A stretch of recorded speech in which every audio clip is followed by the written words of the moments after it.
Krishna Kirtana Ganana Tanapano Premamritam Manidhi.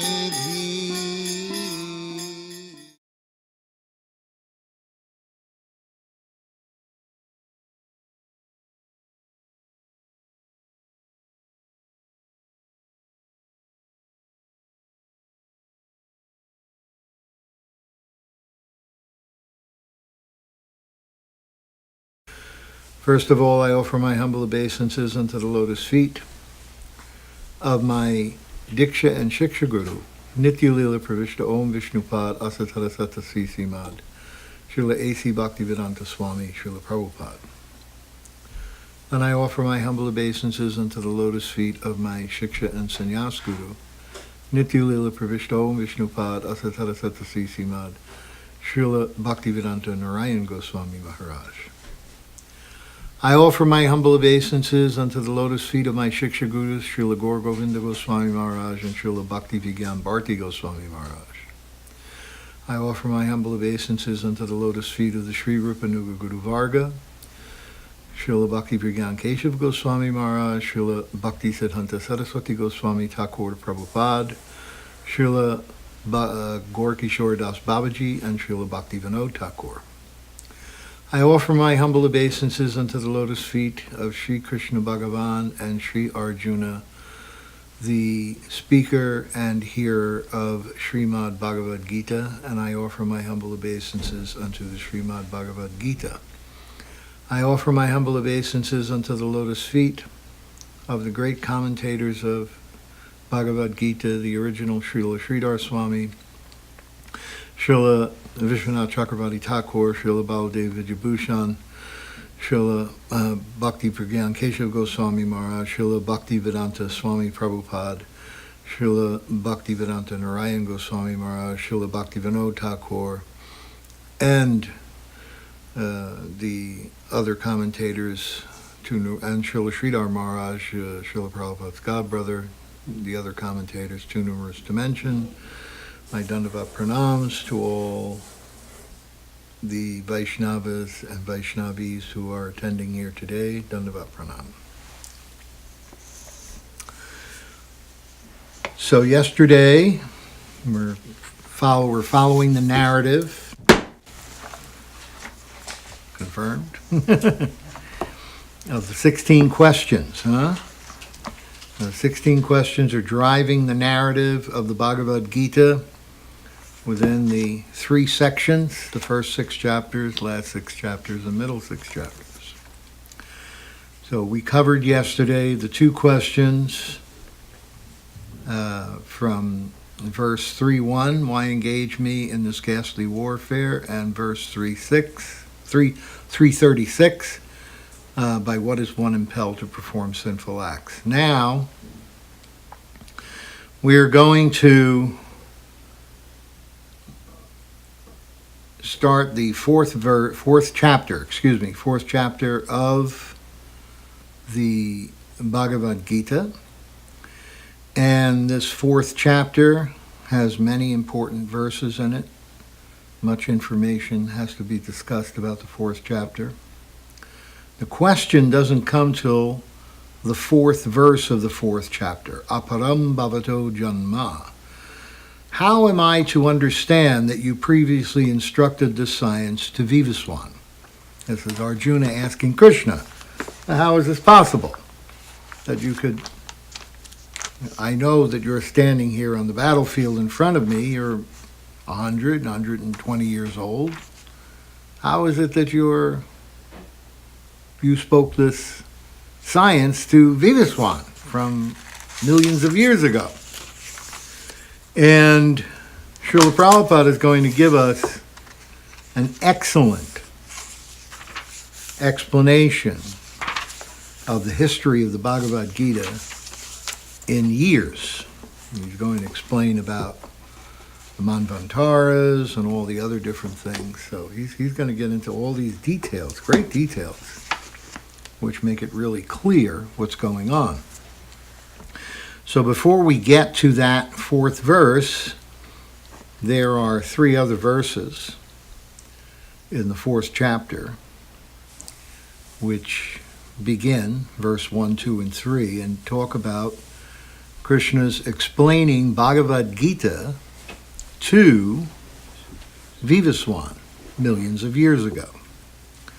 So we're going to read those verses, and we're going to talk a little bit about Sampradaya, what a Sampradaya is, what it means, how the knowledge is handed down in the Sampradaya, etc. Sri Bhagavan Nuvacha Imam Vivasvate Yogam Proktavan Ahamavyayam Vivaswan Manave Praha Manor Ikshvakave Bravit. The Blessed Lord said, I instructed this imperishable science of yoga to the sun god Vivaswan. And Vivaswan instructed it to Manu, the father of mankind. And Manu, in turn, instructed it to Ikshvaku, who is the head of the dynasty of Raghava, Ram, Sri Ramachandra. So, the first question is, in the 4th verse, how is it possible you spoke this to Vivaswan? And of course, Krishna is going to answer that question by saying that many, many births both you and I have passed, I remember all of them, and you do not. And he's going to explain what's the difference between his appearance and disappearance as opposed to Arjuna's taking birth. So, in the purport by Srila Prabhupada, he makes the point that the sun is the king of the planets, and the sun god at present, of the name Vivaswan, rules the sun planet, which is controlling all other planets in the universe because it supplies heat and light. So he says that the sun planet is rotating under the order of Krishna, and Krishna originally made his first disciple, Vivaswan, to understand the science of Bhagavad Gita. The Gita is not, therefore, a speculative treatise for the insignificant mundane scholar, but is a standard book of knowledge coming down from time immemorial. In the Mahabharata, Shantiparva section, we can trace out the history of the Gita as follows. Treta Yugadao Cha Tato Vivaswan Manave Dadao Manus Chaloka Bhrityartam Sutyek Shvakave Dadao Ikshvakuna Cha Katito Yaya Yap Vyapi Lokan Avastita. In the beginning of the Treta Yuga, the science of the relationship with the Supreme was delivered by Vivaswan to Manu. Manu, being the father of mankind, gave it to his son Maharaj Ikshvaku, the king of this earth planet, and the forefather of the Raghu dynasty in which Lord Ramachandra appeared. Therefore, Bhagavad Gita existed in the human society from the time of Maharaj Ikshvaku.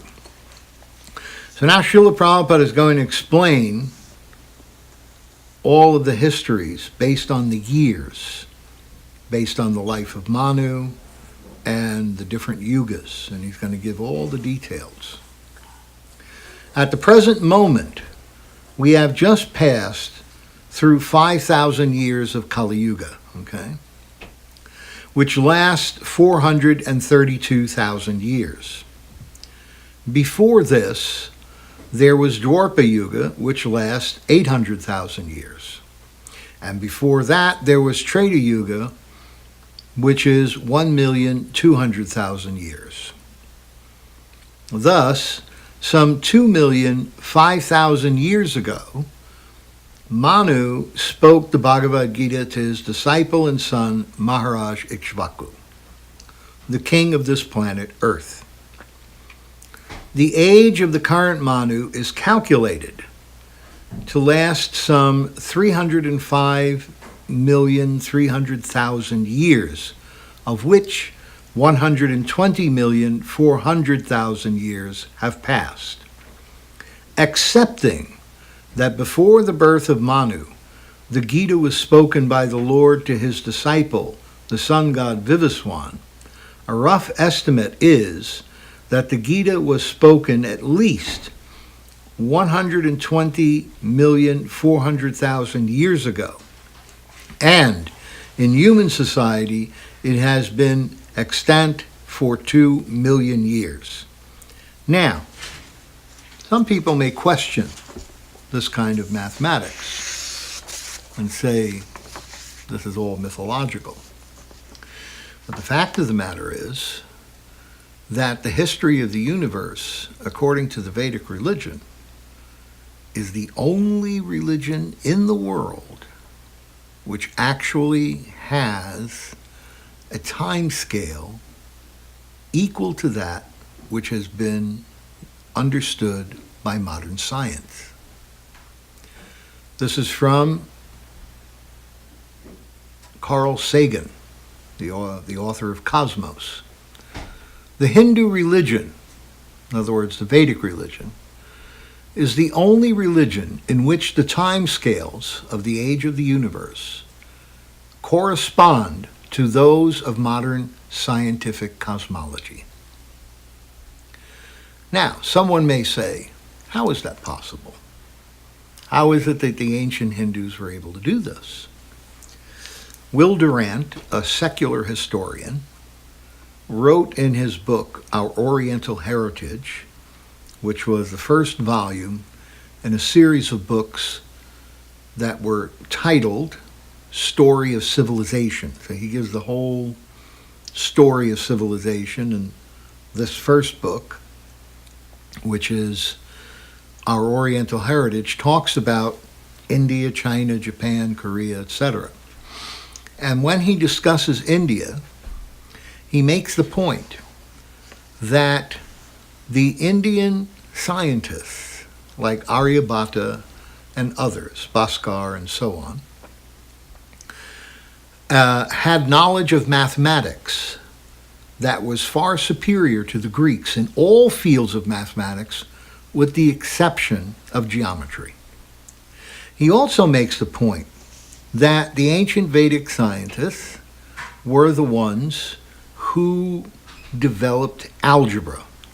He said that algebra was independently developed both in Greece and India, but the one that came to the Western world in Europe and America that we follow is the Arabic one. It came to Arabs, actually algebra is the Arabic word, and how we ended up with algebra. Algebra is the word for that system of mathematics which came to Arabia from the Persians and to the Persians from the Indians. And so hence, and not only that, but the Indians in inventing algebra also invented zero and other mathematical innovations which were not even understood until the time of Euler, some 1,000 years later in Europe. So, brilliant mathematical scientists. So, we have evidence. It's accepted by Carl Sagan. He says that the Hindu religion has time scales equal to that of modern science. He specifically quotes that the day of Brahma is 8,064,000,000 years, and that this corresponds to the time scales. We have the secular historian Will Durant, who makes it clear that the mathematics of the ancient Indians was the most brilliant mathematics at the time, that they were perfectly capable of measuring these time scales for the history of the universe, because Aryabhata and Bhaskar were also astronomers, astrologers, mathematicians, great scientists on every level. So, therefore, when Srila Prabhupada talks about these calculations of the yugas and the days of Manu and the days of Ikshvaku and the days of Vivaswan, and he gives all of these numerical calculations, he's basing it on these ancient Vedic scientists who have measured everything in relation to the day of Brahma, which is 8 billion years, and this is verified by secular historians as being accurate because they had vast knowledge of mathematics, which was even superior to the Greeks and the Arabs, and they were the ones who had indeed invented the science of algebra. So, therefore, when Srila Prabhupada gives these numerical calculations, they're based on sound scientific fact. And so we should not think of this as some kind of mythology or something of that nature, because it is not mythology at all. It is reality as accepted by secular historians like Will Durant and by the cosmologist Carl Sagan.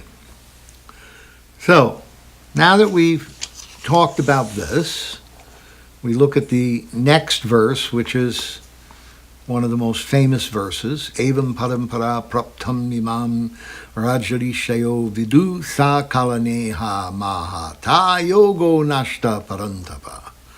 The supreme science was thus received through the chain of disciplic succession, and the saintly kings understood it in that way. But in course of time, the succession appeared broken, and therefore the science, as it is, appears to be lost. So, very important, the concept of parampara. Okay. The knowledge of Krishna consciousness, the knowledge of how we can realize ourself as the soul and realize our relationship with the Supreme Soul, Krishna, has been handed down for millions of years, hundreds of millions of years, according to the calculations of Srila Prabhupada that are given by the ancient Vedic mathematicians and cosmologists. So, what the parampara means, what does this mean when we say parampara? That it's being handed down in an unbroken disciplic succession. Srila Gurudev himself, in his translation of the purport, Srila Narayana Maharaj says that it is an unbroken disciplic succession. It has almost been lost, or appears to be lost. So, therefore, we follow this concept, okay, of the knowledge of parampara, handing down the information verbally. It's an oral tradition. Now, according to several of the Puranas, the Vedic literature was first put into written form by Srila Vyasadeva, okay? And that was done 5,000 years ago, according to the literature itself. Now, if we base the calculations on the Vedic mathematicians and historians, we see that at that time, when Vyasadeva penned the original books on papyrus leaves, etc., that information was given to Sukadeva Goswami, and then Sukadeva Goswami spoke it to Maharaj Pariksit, and at that time, Sutta Goswami, who is the son of Romaharshana, so therefore his name is Romaharshana Sutta, son of Romaharshana, then heard from Sukadeva Goswami the entire science of Krishna consciousness in Srimad Bhagavatam. And he was already familiar with all the other Puranas because the Puranas had been entrusted to Ramaharshana by Vyasadeva after he wrote them. He gave the Puranas to Ramaharshana. He was the one who was in charge of those 18 different books and to carry on the tradition of those books. So Suta Goswami then becomes the chairperson of the 1,000 years sacrifice in Naimisharanya forest. So now we're looking at, by the time Parikshit is born, okay, and Kali Yuga starts during the time of Parikshit, so we're about so many years into Kali Yuga. We are about so many years into Kali Yuga with Maharaj Parikshit. And after that, this 1,000-year sacrifice takes place. So now we're looking at not 4,000 BC, but we're looking at 3,000 BC. We're not looking at 3,000 BC, we're looking at 2,000 BC. Okay? Because 3,000 BC would be 5,000 years ago, and then 1,000 years would be 2,000 BC. After that, all the sages who heard the Puranas and the Bhagavatam and other teachings from Suta Goswami made palm leaf copies themselves and then started distributing them to different temples and libraries of kings. The earliest recorded copies of the Vedas that we have are about 3,000 years ago, which means another 1,000 years later. Okay? Because 2000 BC is 4,000 years ago, and 1000 BC is 3,000 years ago.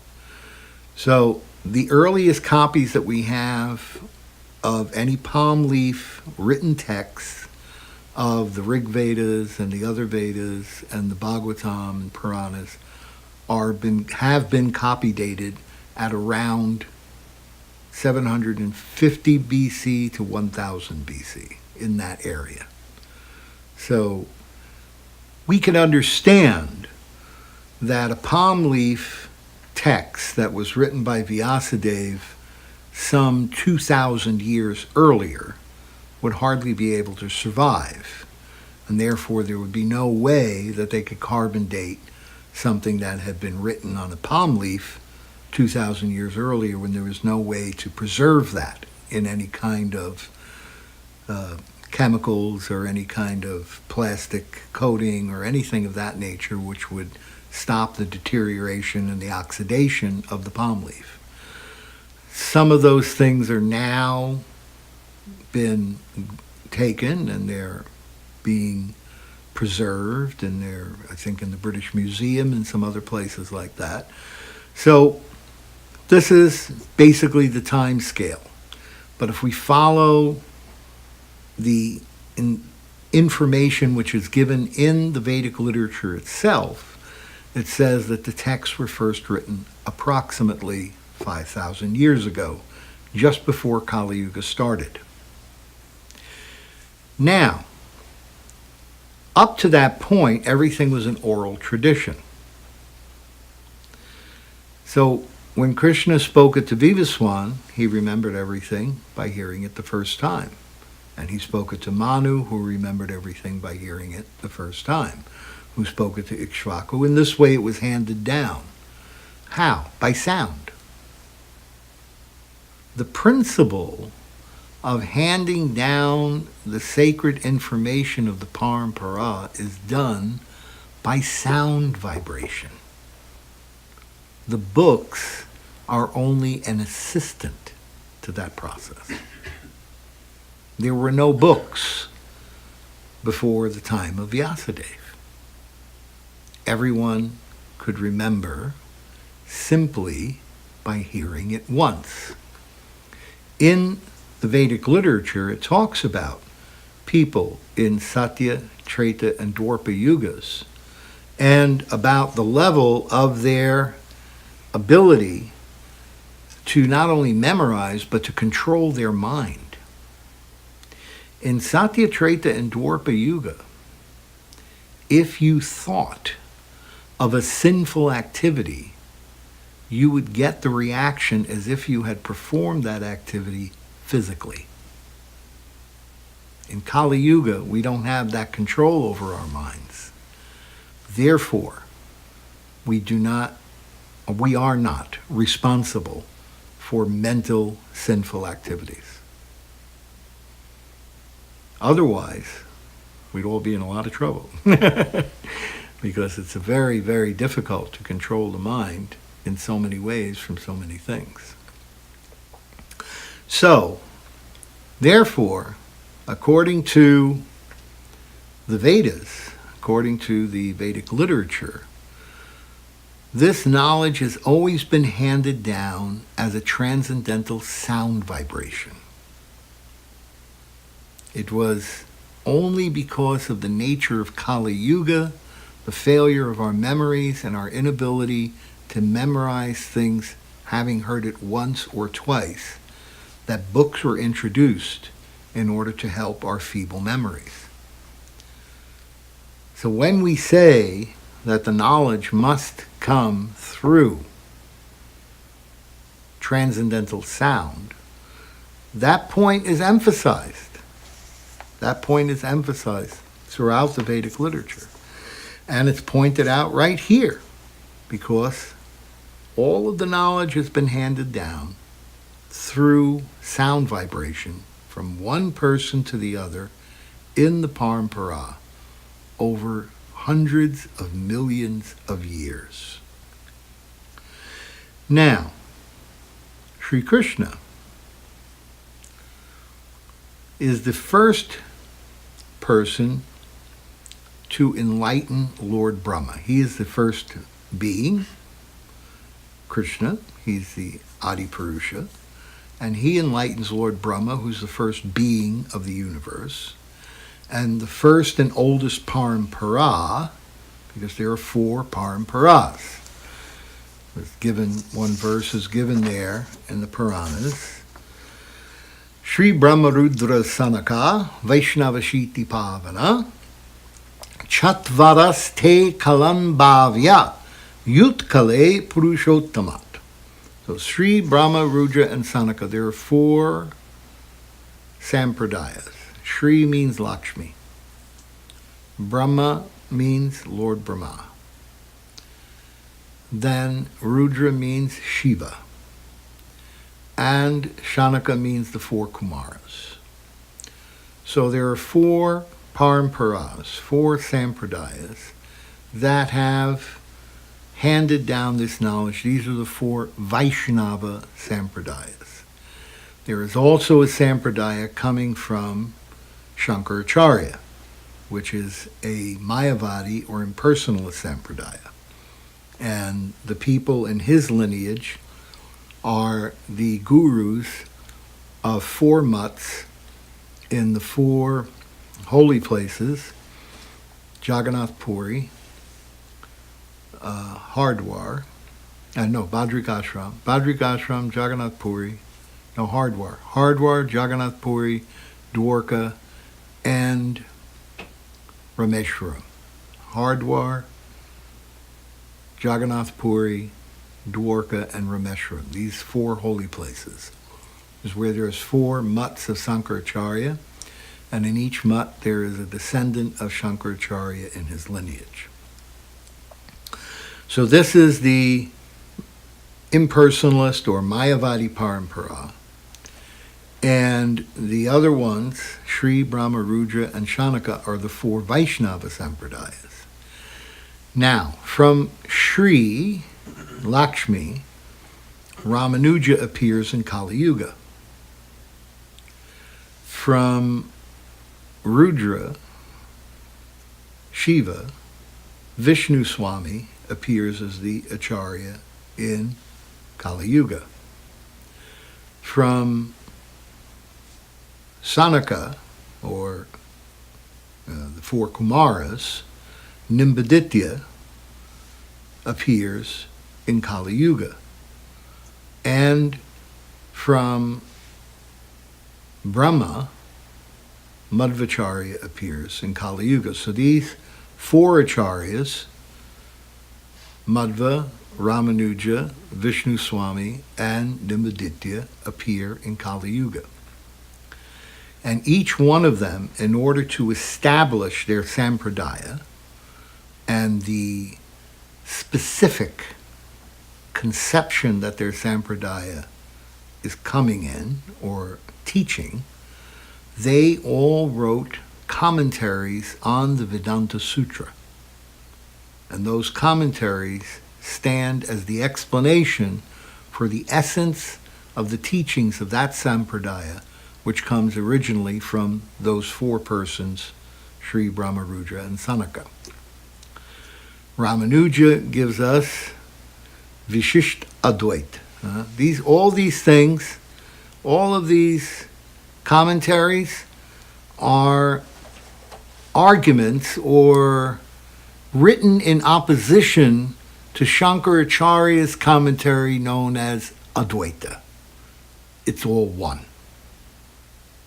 God is one, Brahman is one, everyone is Brahman, everyone is God, it's all one. This is the Mayavadi conception.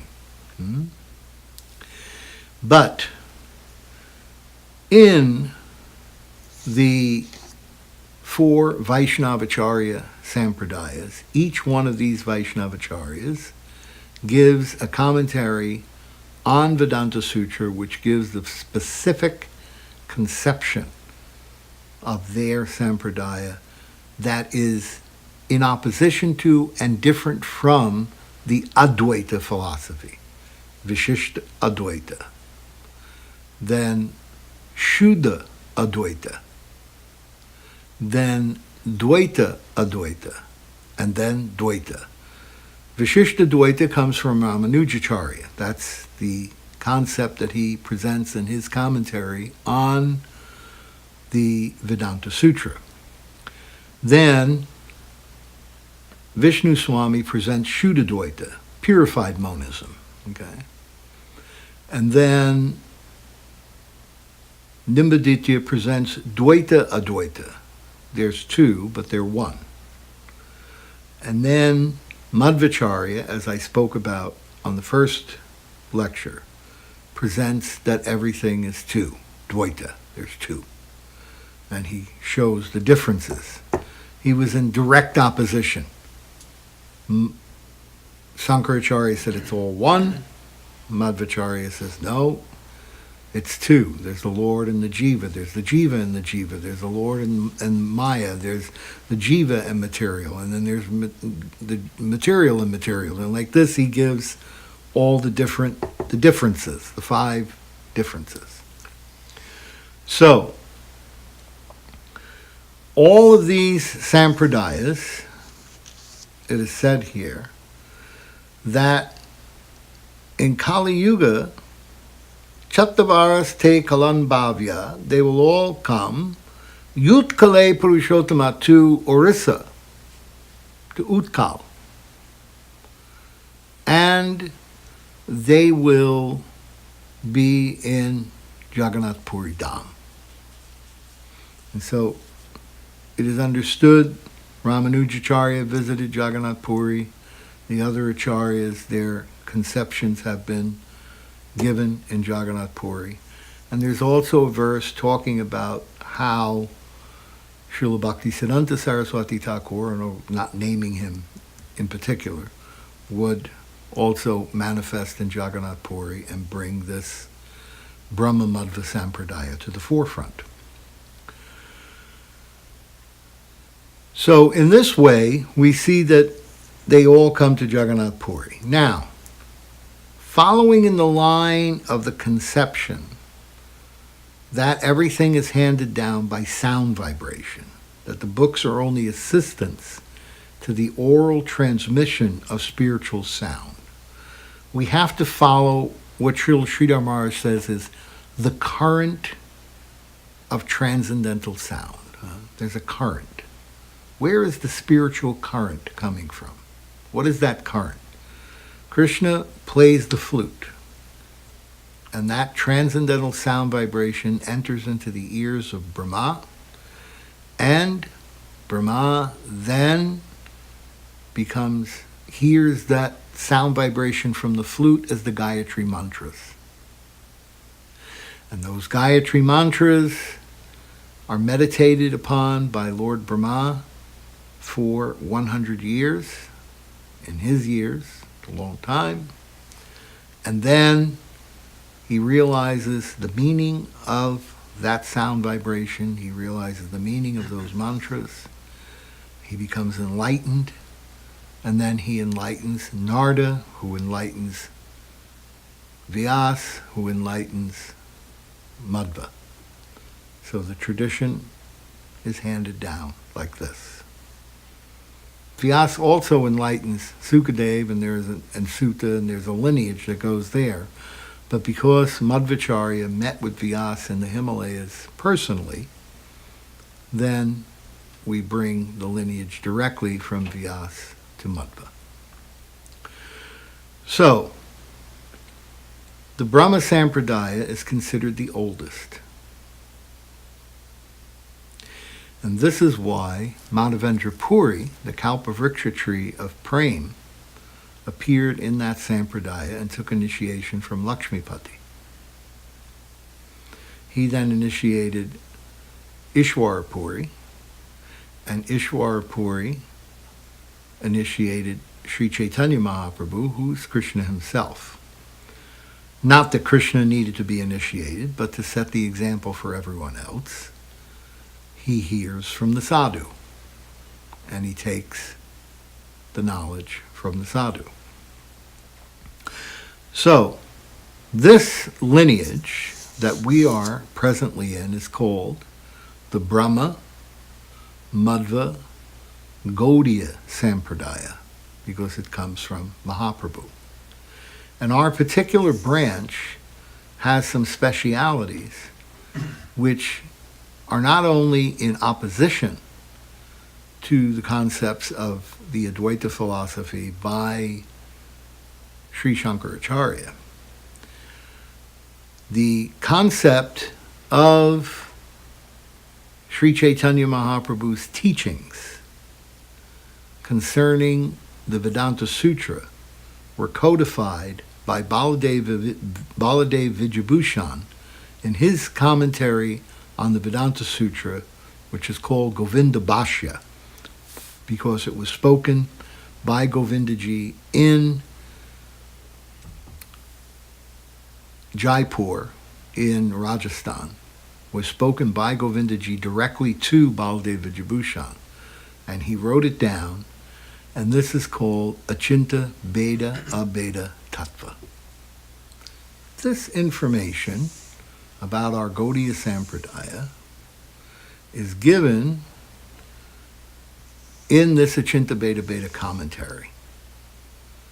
And it establishes the singular significance of our concept of the Vedanta Sutra and the teachings of Krishna in the Parampara, and our difference from the other Vaishnav Sampradayas, as well as Shankaracharya's impersonalist Sampradaya.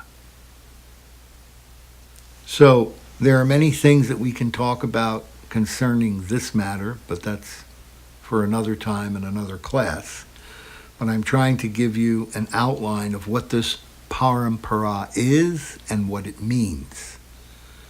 And so now you have an understanding of the parampara and what is our parampara, what lineage that we're coming in. Now, here we see in the next verse that Krishna says that very ancient science of the relationship with the Supreme is today told by me to you, because you are my devotee as well as my friend. Therefore, you can understand the transcendental mystery of this science. So this is very important. We have to be a devotee of Krishna in order to understand the science of Krishna consciousness. Srila Prabhupada says that the Lord selected Arjuna as the recipient of the great science owing to his becoming the devotee of the Lord. But for the demon, it is not possible to understand this great mysterious science. There are a number of editions of the great book of knowledge, Srimad Bhagavad Gita, and some of them have commentaries by the devotees, and some of them have commentaries by the demons. Commentaries by the devotees is real, whereas the commentary, that of the demons, is useless. Arjuna accepts Sri Krishna as the Supreme Personality of Godhead, and any commentary of the Gita following in the footsteps of Arjuna is real devotional service to the cause of the great science. The demoniac, however, concocts something about Krishna and mislead the public and general readers from the path of Krishna's instructions. One should try to follow the disciplic succession from Arjuna and thus be benefited. So, Srila Prabhupada's point, what is the actual meaning of a demon? A demon is a person who is averse to surrendering to God, whose purpose is to enjoy his personal senses. And if you use the Gita to put forward your particular view or philosophy, which is opposed to the actual meaning of the book, which is why Prabhupada calls it as it is, because it's as Krishna spoke it. It's as Krishna meant it when he spoke it. It is not some concoction. Prabhupada is not putting words in Krishna's mouth, or like one psychologist, he said, Krishna is an analogy. The Bhagavad Gita is an analogy. Krishna means the mind, and the 5 Pandavas mean the 5 senses, and Kurukshetra means the body. And like this, he just concocted his whole conception. And the purpose of it only was to get some self-aggrandizement, appreciation for his ideas. One yogi who was teaching yoga, which we'll talk about when we get to the 6th chapter, 2 chapters from now, he only did a commentary up to the 6th chapter of Bhagavad Gita where it talks about performing yoga. And he didn't do the rest of the book. And his conclusion was that you should do yoga. So in this way, this is considered evil because it distracts people and turns them away from actually becoming Krishna conscious, for actually understanding the spirit of the Bhagavad Gita as it was spoken by Krishna himself. Therefore, it is not considered an authorized commentary. The commentary should be that which follows in the line of what Krishna is teaching. And so all the commentaries that we are speaking from here in this series and in the book that I'll be writing are all based on the official authorized sampradayas. Ramanuja's commentary, Madhva's commentary, Srila Sridhar Swami, who's in the Vishnu Swami line. Like this, these are the commentaries, Vishwanath Chakravarti Thakur, etc. We follow this line, we follow these commentaries, we follow this information, and we don't follow commentaries which are adverse to encouraging the spirit soul, the living entity, to surrender to Krishna and to follow Krishna's instructions for their eternal benefit. So now we come to the question that Arjuna asks that moves forward the narrative of this book. Arjuna uvacha aparam bhavato janma param janma vivasvataha kattamethad vijaniyam tvam madao proktavam iti. Arjuna said, the sun god Vivaswan is senior by birth to you. How am I to understand that in the beginning you instructed this science to him? So now, Arjuna is asking this question because he knows that in the future someone would be reading this and thinking, we know that Krishna is only 100 or 125 years old here on the battlefield. Actually, Krishna is Bhagavan. Krishna is not 125 years old. Krishna is Adi Purusha. He is the original person. He exists before everyone else exists. Therefore, there's no question that Krishna could have told Vivaswan, or that he could tell Brahma before the universe was even created, because Krishna is first. So, in the next verse, Krishna directly answers Arjuna by making the point.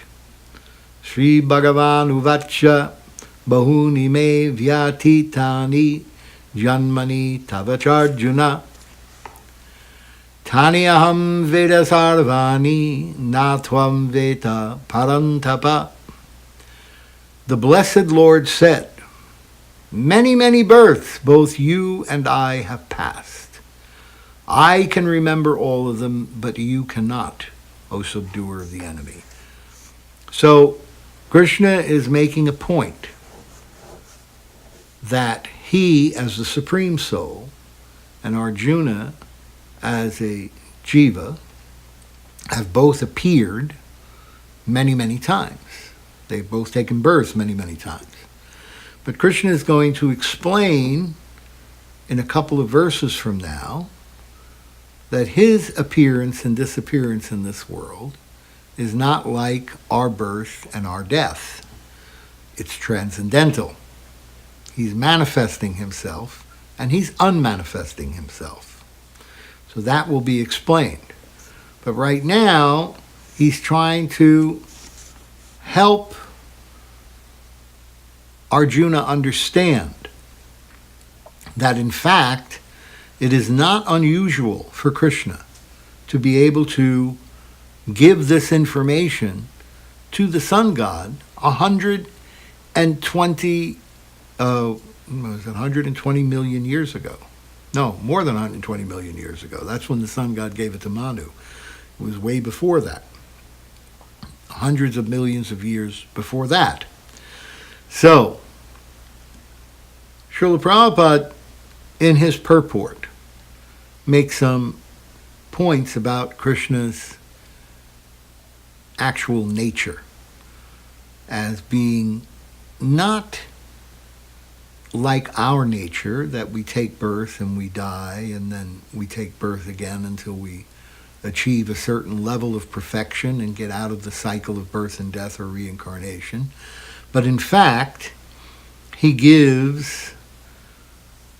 Krishna does not have to take birth as we take birth, and he does not have to die like we die. So this is given, Srila Prabhupada decides to explain, to give some verses from the Vedic literature, specifically the Brahma Samhita, that talk about the glories of Krishna's eternal nature. Advaitam achyutam anadim anantarupam advyam puranam purusham navayovanam cha vedeshu durlabam madurlabam atmabhaktau govindam adipurusham tamaham bhajami. I worship the Supreme Personality of Godhead, Sri Krishna, who is the original person, absolute, infallible, without beginning, although expanded into unlimited forms, still the same original, the oldest, and the person always appearing as a fresh youth. Such eternal, blissful, all-knowing forms of the Lord are usually understood by the best Vedic scholars, but they are always manifest to pure, unalloyed devotees. So understanding them by Vedic scholarship is one thing, but having a darshan of them is another thing. And that only comes to the unalloyed pure devotee. So, again, there's another verse in the Brahma Samhita, Ramadi Murtishu Kala Niyamena Tishtam Nanavatara Makaro Bhuvaneshu Kintu Krishna Swayam Samabhavat Parama Pumamyo Govinda Mari Purusham Tamaham Bhajami. I worship the Supreme Personality of Godhead, Govinda, Krishna, who is always situated in various incarnations such as Rama, Nrsimha, and many sub-incarnations as well. But who is the original personality of Godhead known as Krishna, and who incarnates personally also. In other words, he comes as himself, which is the case here. So we can understand from these verses of Brahma Samhita that Krishna has always existed. Ishvara Parama Krishna Sachidananda Vigraha Anadira Dir Govinda Sarvakarna Karanam. He is the original person, the source of all sources, the Adi Purusha. And in the Srimad Bhagavatam, Ete Chamsha Kala Pumsam Krishnastu Bhagavam Swayam, that of all the different avatars that are mentioned here, Rama, Nrsimha, Matsya, Avatar, etc., Varaha. So of all of these different manifestations, Krishna is the source.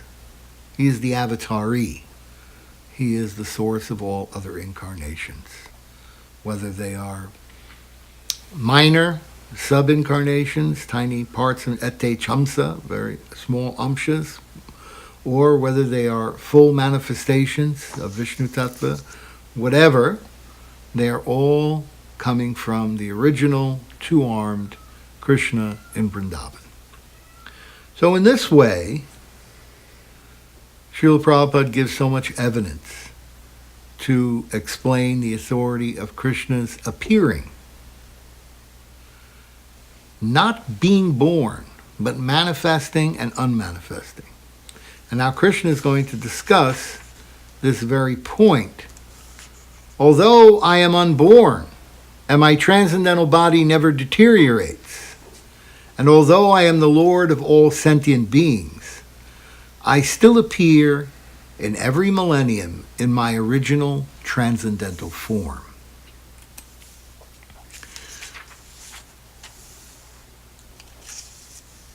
Yada yada hi dharmasya glanir bhavati bharata adbhutanam adharmasya tadatmanam srijami aham. Whenever and wherever there is a decline in religious practice, O descendant of Bharat, and a predominant rise of irreligion, at that time I descend myself. So here, he's making it very clear that he is personally descending from the spiritual world, and he comes with the purpose of reinstituting and resetting the religious practices. As he says in the beginning of this chapter, that it appears to be lost, therefore I'm speaking it to you now. Why? Because there has been a decline in religious practice, and there's a predominant rise of irreligion. Therefore, I appear. Now, please excuse me. I had to do that. So now, Krishna is saying that he manifests at that time. But in the 11th canto of the Srimad Bhagavatam, he also points out that the Acharya is my very self. Acharya mam vijaniyam. The Acharya is not different from me. So when the pure devotee manifests within the parampara in order to teach the mission of Krishna consciousness, he is also coming at a time when there is irreligion and there is a predominant rise of such irreligious activities. And at that point, the Acharya appears as the non-different representative of Krishna himself in order to reestablish Dharma. And that is what is going to be explained here. Paritranaya sadhunam, this is the next verse, verse number 8. Vinashaya chaduskritam dharma samstapanartaya sambhavami yuge yuge. In order to deliver the pious and to annihilate the miscreants, as well as to reestablish the principles of religion, I advent myself millennium after millennium. So here Krishna gives the two reasons why he comes. He annihilates those people who are irreligious. He removes them, which is what is going to happen after Bhagavad Gita is spoken. Krishna is going to see in the 11th chapter that Krishna has already removed them in his timeless universal form, and that he, Arjuna, is only the instrument that Krishna is using to perform the act. And so he will perform the act that Krishna is asking him to perform, to fight the battle of Kurukshetra, in order to remove all of the irreligious and impious people who have caused so much trouble in the world, that have burdened the earth, and who have created a big disturbance in the discharge of religious principles. The Kauravas tried to kill the 5 Pandavas by burning them in the house of lac. They poisoned Bhima. They disrobed Draupadi, or tried to disrobe Draupadi, the wife of the Pandavas. They also cheated in the gambling arena. They performed a number of very sinful and evil acts against the Pandavas, and they committed a number of atrocities with the public. Therefore, as a result, because they would refuse again and again when Krishna came to them to please make a peaceful ending to this dispute by giving some of the land to the Pandavas and you taking the rest of the land. And the Kauravas were very greedy, lusty, angry, envious, and decided to keep control of all the property and to give only pain and discomfort to the devotees, the Pandavas. Therefore, Krishna had no other choice but to allow the battle of Kurukshetra to take place, because all of his overtures for peace had failed. So, Krishna removes the miscreants, those persons who are posing or propagating irreligious behavior and activities. And he establishes or reestablishes the principles of religion by protecting the devotees. Paritranaya sadhunam. I protect the sadhus, those who are devotees, those who are following the principles of Dharma, who are following the principles of the Vedas. I protect them, and I also reestablish Dharma, by which the general population can make progress in their spiritual life. So Krishna says, to do this, I advent millennium after millennium. So Srila Prabhupada makes the point that when the different Vishnu avatars coming from Krishna appear, they have 4 arms. In 2 of the arms, they hold a club and they hold a chakra. And these 2 instruments are used for the destruction of the miscreants. And 2 of the arms hold a conch shell with sacred water and lotus flower for blessing the sadhus and reestablishing Dharma. Srila Prabhupada makes the point that in Kali Yuga, Lord Chaitanya appears with only 2 arms, and he carries none of those 4 items. He has one instrument. It's neither a weapon of any kind. It is a blessing. And this instrument is the holy name. And the holy name is the process by which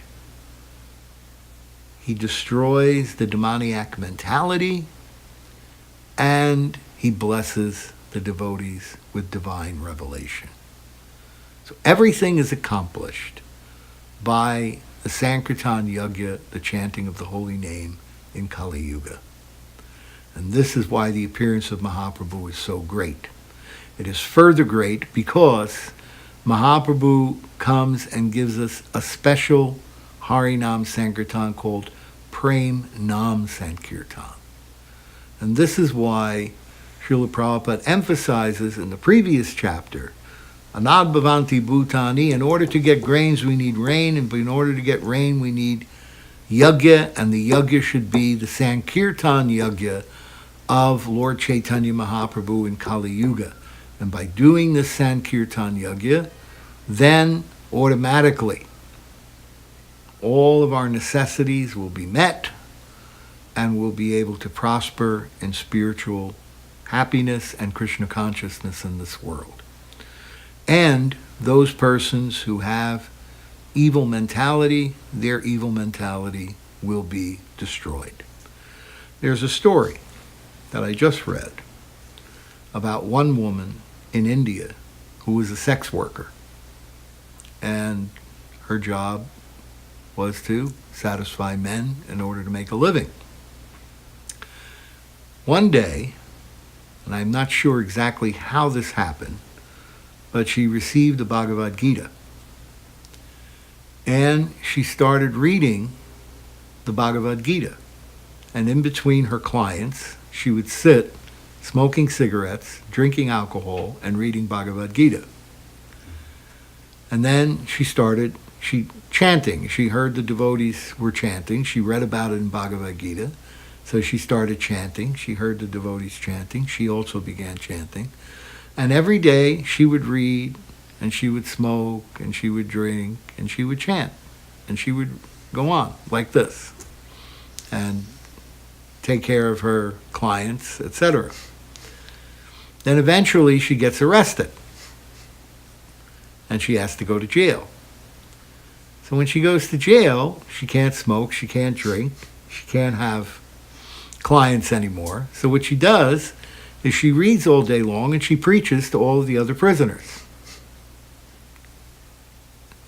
And then gradually, by teaching everyone to chant and read the Bhagavad Gita, she becomes purified of her desire to drink, to smoke, to be a sex worker.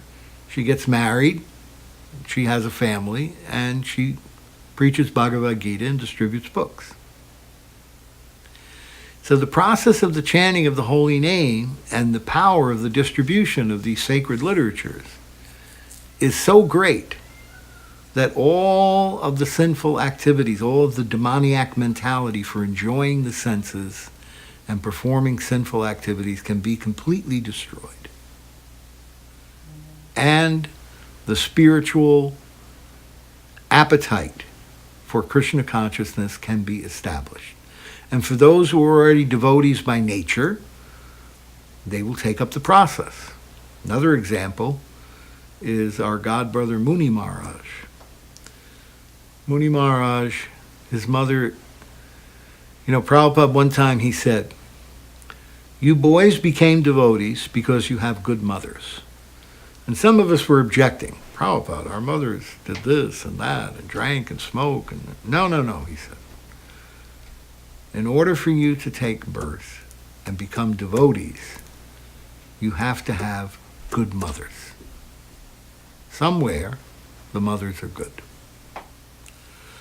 So like this, Srila Prabhupada emphasized this, and Muni Maharaj is one of the best examples. His mother must have been a very sacred woman.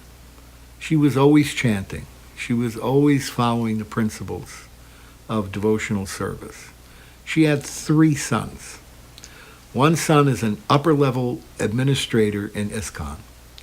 The other son is a Babaji in Radhakund who does kirtan for hours and hours every day. He sometimes does kirtan for 10 hours straight, playing the mridanga. And then the other son is Muni Maharaj, who's a disciple of Gaur Govinda Maharaj, a sannyas disciple of Srila Narayan Maharaj, and he preaches all over the world about Krishna consciousness. So here we see that the chanting of the holy name is a blessing for a person. And a woman like her, who was by nature a great devotee, produced 3 great devotees from her womb.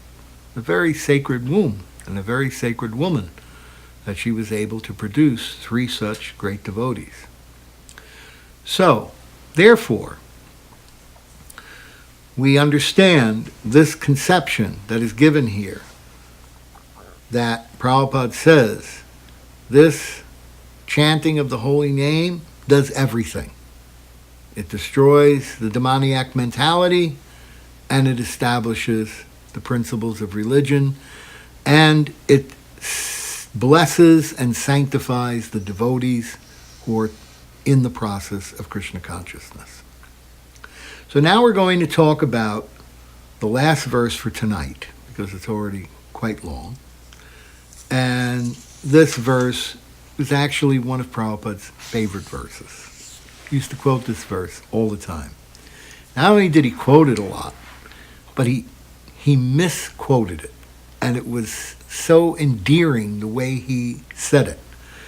The verse begins, Janma karma cha me divyam, and he would always say, Janma karma cha divyam me. That's how he would pronounce it.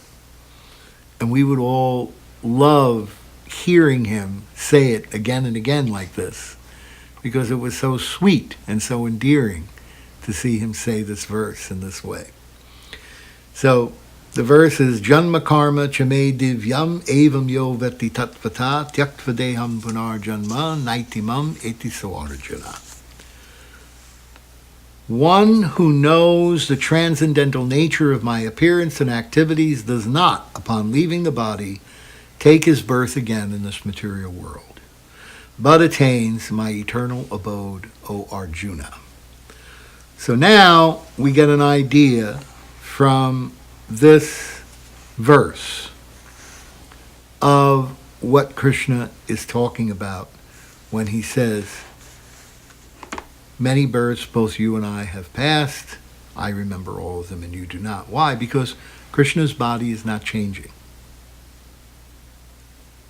When we talked about the second chapter, we talk about who we are. We're not this physical body.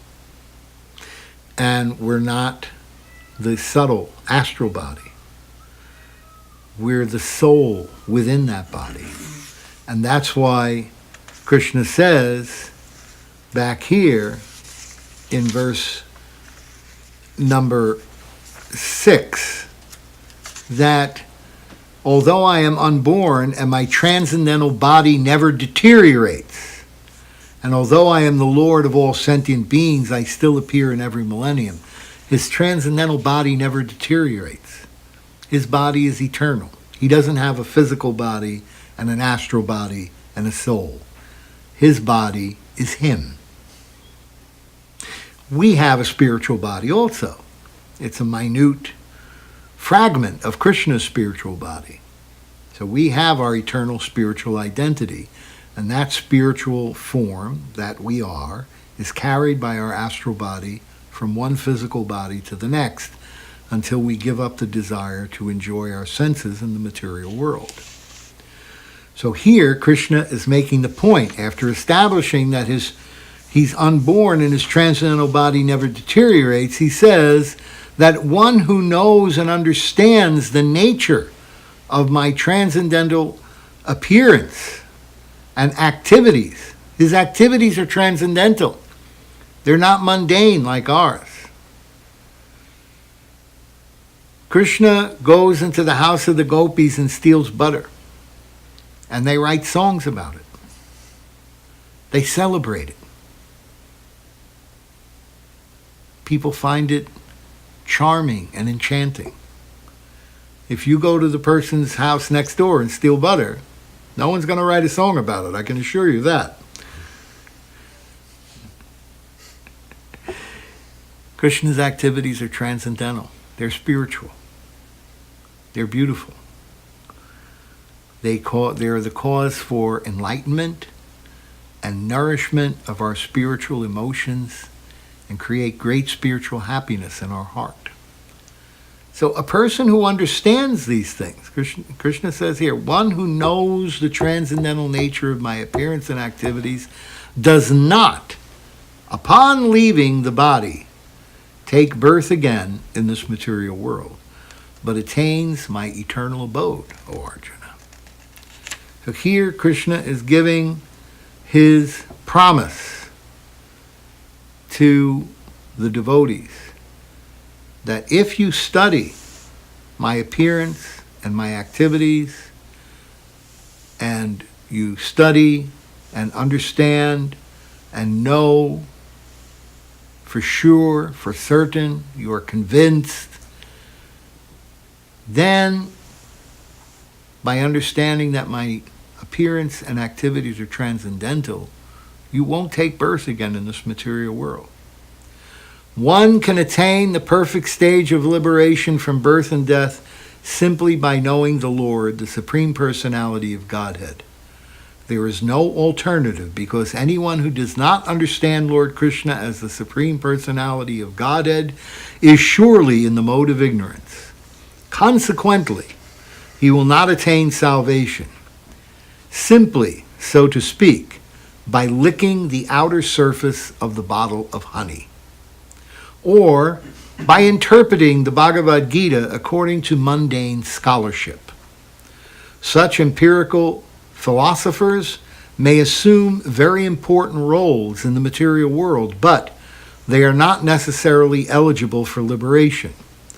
Such puffed up mundane scholars have to wait for the causeless mercy of the devotee of the Lord, as Vishwanath Chakravarti talks about in the purport to chapter 3, verse number 2. One should therefore cultivate Krishna consciousness with faith and knowledge, and in this way attain perfection. How do we attain it? By the association of the pure devotee. Satam prasangam mamavirya samvido bhavanti ritkarna rasayana kata. By associating with satam, prasanga, positive association of satam, pure devotee, the potency, virya, Mama Virya, the potency of Krishna's energy, is transmitted. How? Bhavanti Rit Karna, into the heart through the ear. Karna, Rit Karna, Rasayana Kata. That sound vibration coming from the lips of the pure devotee acts as a rejuvenative.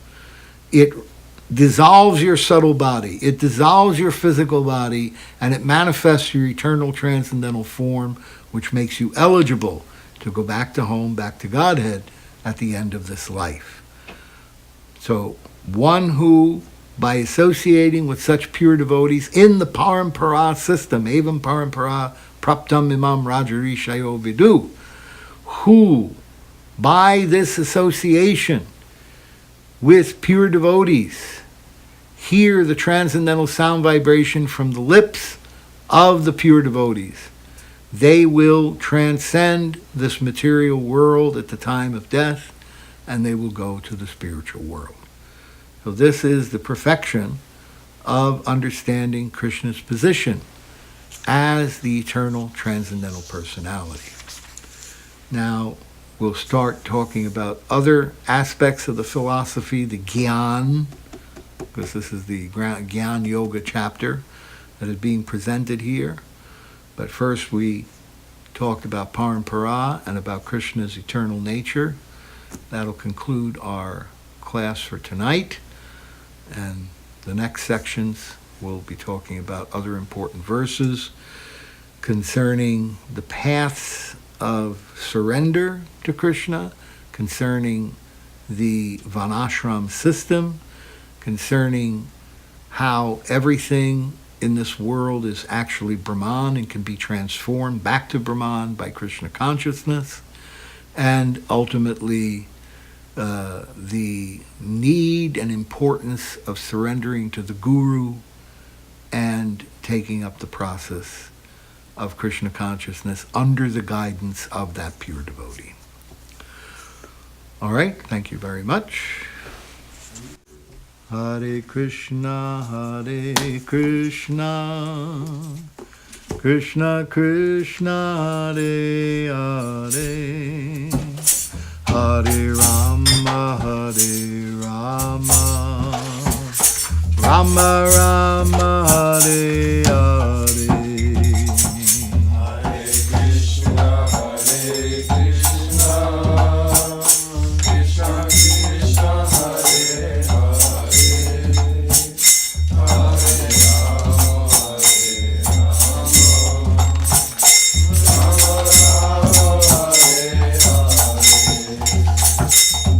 Hare Krishna,